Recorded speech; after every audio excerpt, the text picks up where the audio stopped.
আজ আমরা সেই শব্দটি নিয়ে কিছু উদাহরণ শিখব। সেই শব্দটি সাধারণত কিছু বলার সময় ব্যবহৃত হয় এবং এটি বিভিন্ন পরিস্থিতিতে ব্যবহৃত হতে পারে।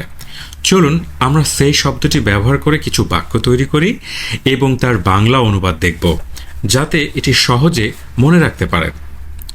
I say hello to my friends every day. আমি প্রতিদিন আমার বন্ধুদের হ্যালো বলি।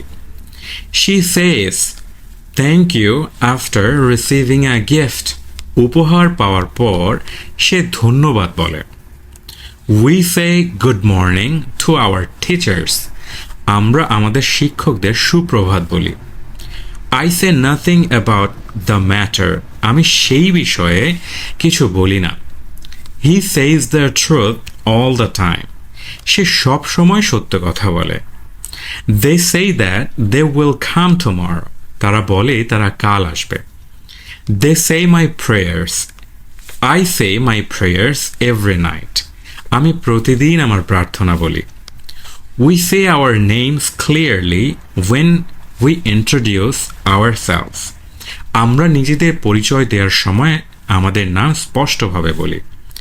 I say goodbye before leaving. আমি চলে যাওয়ার আগে বিদায় বলি। She says she is going to the market. সে বলে সে বাজারে যাচ্ছে। এইভাবে সে শব্দটি ব্যবহার করে আপনি সহজে আপনার অনুভূতি বা কথাবার্তা প্রকাশ করতে পারেন।